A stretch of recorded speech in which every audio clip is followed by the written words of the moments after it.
Welcome to Real Talk for Real Fundraisers, the podcast where fundraisers, nonprofit leaders, and industry experts come together to vent, laugh, and learn.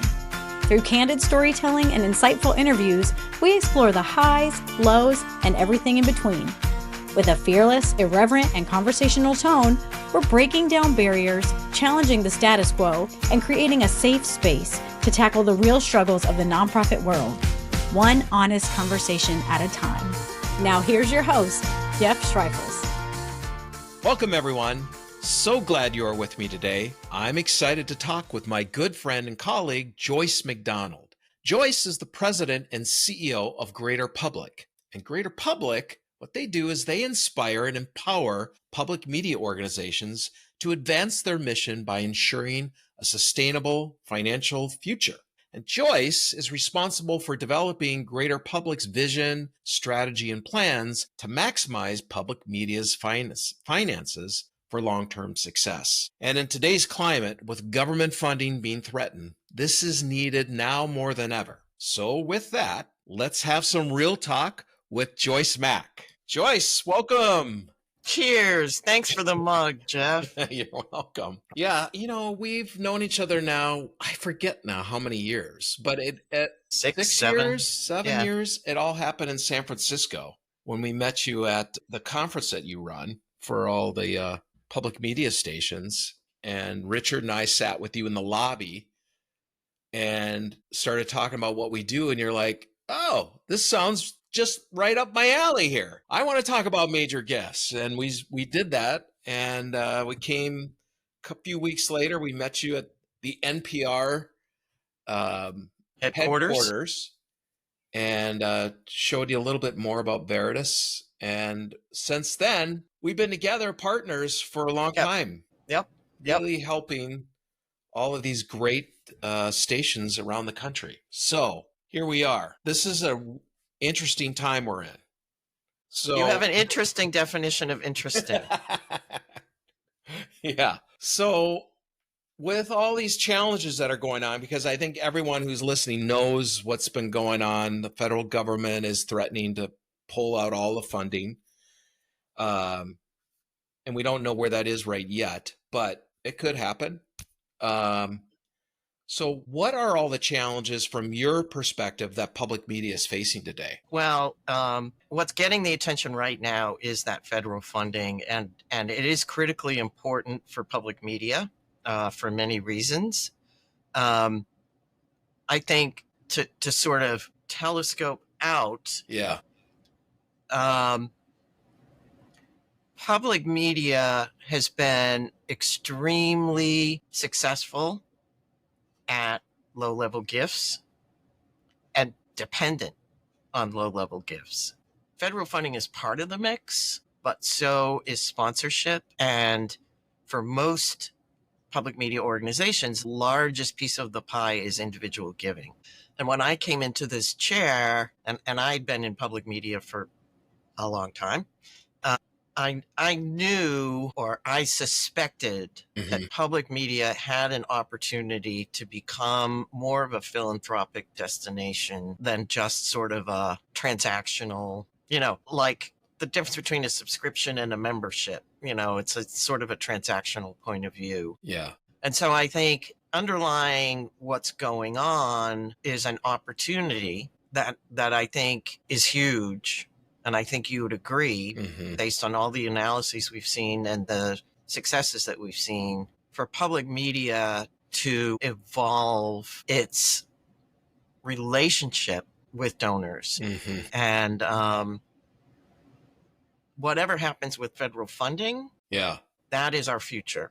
Yeah. And I think I will add to that, the media environment that we're operating in is challenging. And let's face it, there are a lot of other ways for people to get news information, music programming, entertainment. Right. Linear broadcast consumption is declining. Yeah. Yeah. Not just for us, but across the board. Across the board. Yep. And we've been seeing this trend over the past, you can debate about how many years, And that has started to affect our ability to raise those small donations. Right. Yeah. So what in the past, major giving was a great to have. It was like additive to our mix. Now that is the one area of revenue, because sponsorship is also flat. Yep. Because it's dependent on that linear broadcast. So, my staff calls me a pathological optimist. I love it. I think that there's a huge opportunity for us here. Given all of the uncertainty in the environment, what I am loving to see is that donors are stepping up, even small donation donors. Yeah. They know what's going on. They consume news and information, obviously. And stations are having a great spring in terms of individual giving. That's great. But is it sustainable? Right. But it tells me our donors love us. They do. And we've seen it in the data. Your donors love you. You have some of the most loyal donors in public media. They're giving every year. And that's a great thing, but it's with the strategy of membership. You're a member and that feels good. You get your little tote bag or whatever it is, and mug 25 bucks a month or whatever. And you're building public media for years has built a donor base off of that strategy, and it's been fantastic. And what's been lacking is strategies to allow the donor to do more than that, because they really didn't need it, because they were doing so well on the membership side. Yeah. Well, and audiences were growing and growing and growing, over decades. So, when your individual giving revenue is up, it's that's how major giving came to be seen as a nice to have. Yeah. And for those that are in public media listening to this is also something everyone can learn about, because whether you're an arts organization or any type of nonprofit that has like membership or, sustainer programs, that's a big part of your file, or small dollar donors, and you've really grown up in direct response, there's an opportunity now on the mid and major gift side to start developing relationships with these donors, and knowing that there is a huge potential there that has not been tapped into. And fortunately for public media, over the last 5 years or so, we've really started to see the mid and major gift area starting to grow out, although it's in its infancy really still. Absolutely. So with all this challenges going on, how are you advising all these station managers? Because that's what Greater Public is about. It's like helping come alongside of these stations and giving them good advice and resources. So what are you saying to that? Well, needless to say, we're providing resources around the federal funding challenge. We're not telling stations what to do, but if they're going to fundraise around what's happening with the administration, we give them tools to do that. I think what I just said about the sustainability question and the opportunity question, it's like, given what's happening in the broadcast space in decline consumption, how are you investing in providing your service on multiple platforms? How are you investing in bringing your community together and bringing your community closer? And we need a new revenue stream. And what I'm saying is we're lucky in that we've already got the people that we need to help us build that. Yeah. Right? We don't have to go out and find new people. We can focus on the people that have already voted for us with their dollars. And I think what I like to say is, yes, it's critically important to hire, digital specialists, to hire content producers for different platforms, to do experiments and do all those things. if you first invest in mid-level and major giving, Yeah. you will be producing the revenue that's going to allow you to do all those things.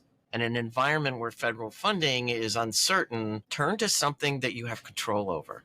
Yeah. Yeah. Do you have some examples of some of the stations that are actually thriving through this and have adopted mid and major gifts? And what are you seeing? Yes, I'll brag a little bit on you guys. The stations that have worked with Veritas Group are in a position where they've not only seen growth, but they also have the kind of relationships that are going to lead to transformational giving. And we all know it takes a number of years of relationship building and the right opportunities for donors to invest at that level. The folks that have sort of bought into hiring the staffing and doing the work are in, I think, a very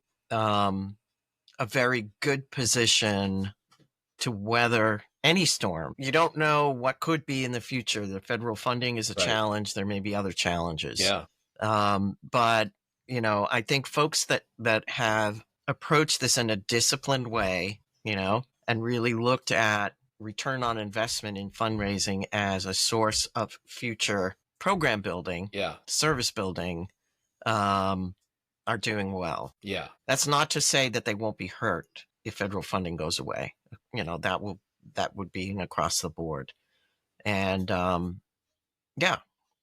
so kudos to Veritas Group, but mostly kudos to those stations and the station leaders that decided to make that investment. Yeah.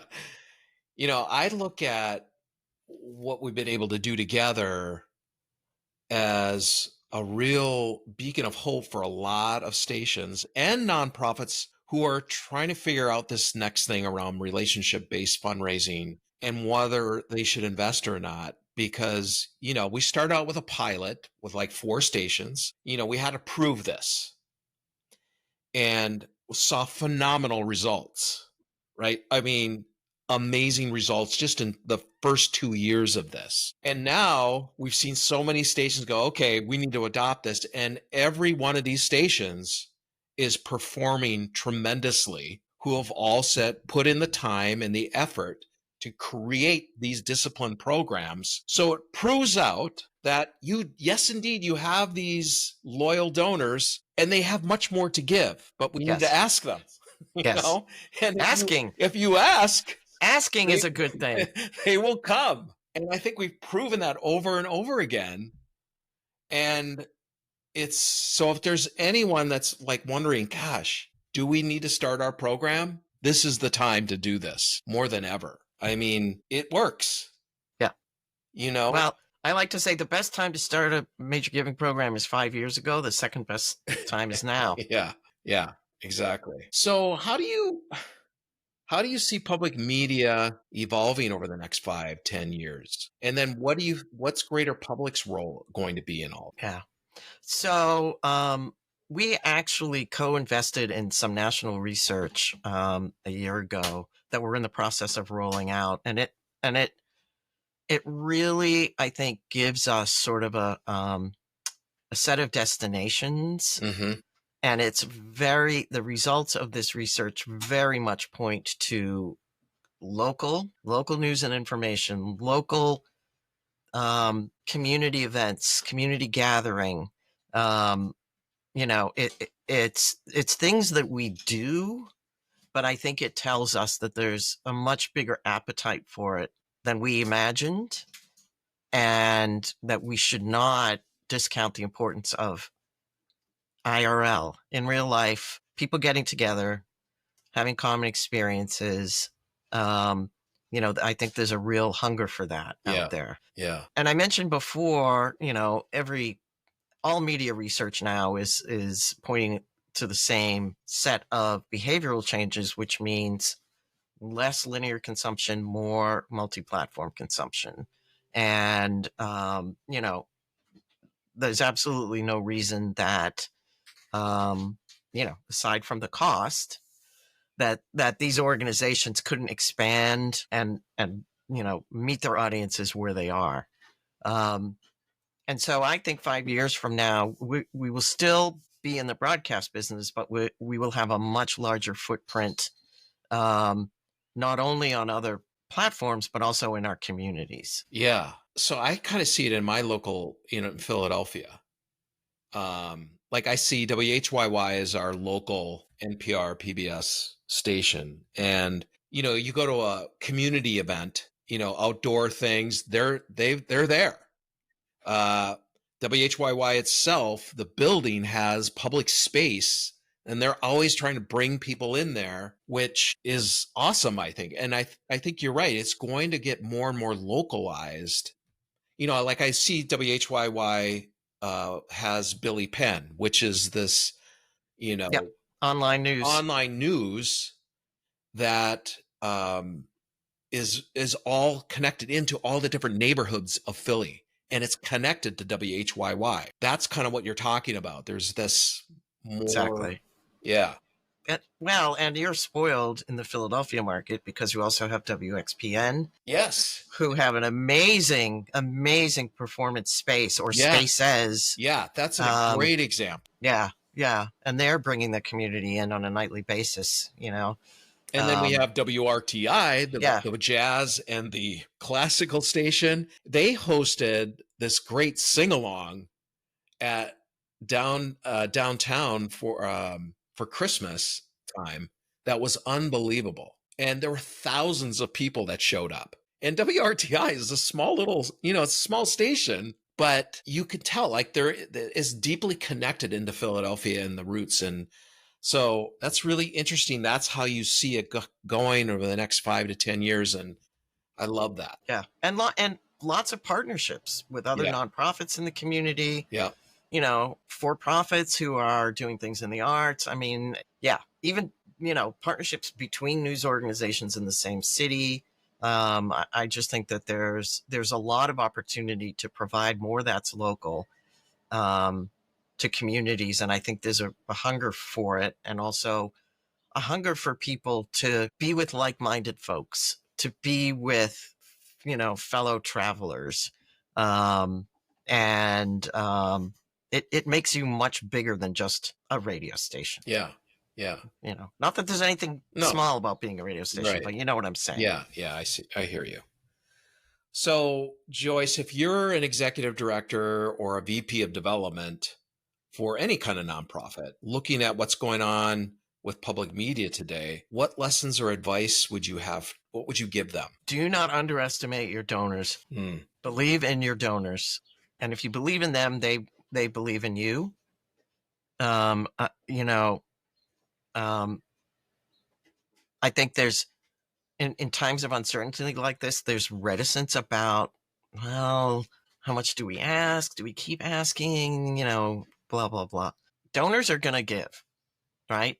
If they know you're in a time of need, they're going to give. So make it easy for them. Yeah. Right. Yeah. Like I like to say, the whole major gift pipeline, we try to make it as easy as possible for a donor to give to their heart's content. Yep.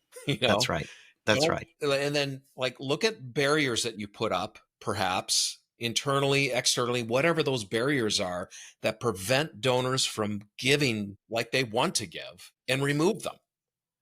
That's right. And give them opportunities. I think that's one of the best things that's happened, is that for the first time, public media is giving donors the opportunity to give bigger, Yeah. Beyond that membership, beyond, that same gift they give every year, to think bigger about what public media is doing in their local community, and providing them with and inspiring them with offers that do have big numbers to them. Exactly. Exactly.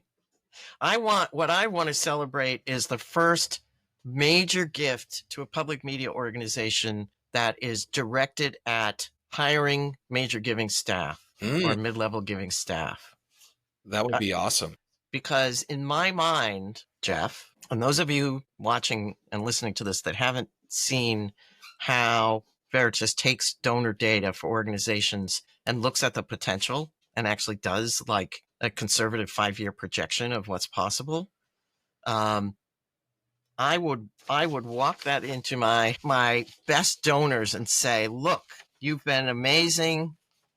Your impact on this organization has been tremendous. I want to talk to you about an opportunity to quadruple the value of your gift and really leave a lasting legacy by helping us to invest in our fundraising effort. And, you know, as a donor who wants impact, what better opportunity to put in front of them than to say your gift is going to, produce an ROI of X for this organization. Yeah. It's a great offer for those donors that love to build beyond themselves. Their own, Yes. That one gift is like, it'll last go for a long time. Yes. So when either of us hears that one of those gifts has come into public media, we have to get on a Zoom and toast each other with our. I'll do that. That would be great. I would love that. Now, okay, so I know that you're this eternal optimist, and I mean, we're wired the same way, but what makes you hopeful about public media when there's all this stuff going on? It's just journalism in general. It's like a dark cloud, but why should we remain hopeful? Because I believe that people want to know what's really happening in the world, in the country, and in their communities. I believe that the population of this country values news and information much more than the forces to bear understand. Journalists are tough. Yeah. And some of the organizations that are pushing back, taking action, challenging things judicially, I think at the end of the day, there's too much value there for the society to shrivel up and die. And it's, of course, part of a bigger picture and other things that are going on. But in my corner of the world, I say fight, fight, fight. Yeah. And and anytime you're feeling challenged or having a bad day, go read the comments that come in with your donations, because people really do get where we are and what we need. Yeah, I'm sure those comments are amazing right now, because it's like that's the beauty of fundraising, is that it allows people to partner with you to do something they can't do every day. They're giving you their hard-earned money that they've labored for to get as an extension of your mission, right? Yeah. They're handing that over to say, keep going, don't stop. We want democracy. We need independent journalism. Yeah. We're on your side. Yeah. We have this Slack channel at Veritas that is celebrations. And I would say the last month, we've had more celebrations around public media, mid-level officers and major gift officers telling us stories of how donors have risen to the occasion, both in the stories that they hear, but also the gifts that they're giving. It's pretty phenomenal. Yeah. Yeah. Well, and here's an interesting way to look at this. Unlike many other public media other nonprofits, the consumers of our service are also our donors. Yeah. Right. Right. So like more like a museum or an arts org or whatever, right. Except in our case, it's like en masse our donors. They all feel as though they're invested in what we do. And that we have a very solid foundation here. Yeah. And I'm very hopeful. Awesome. Well, with that note, thanks for being on the show today. I really appreciate it. Keep fighting the fight for us all. Absolutely. Absolutely. Public media people are awesome. I have full faith in my colleagues across the system, and the audience and the donors. So yeah, keep us in your thoughts, Jeff. Will do. And for those listening, thanks for joining us today, and we'll see you next time.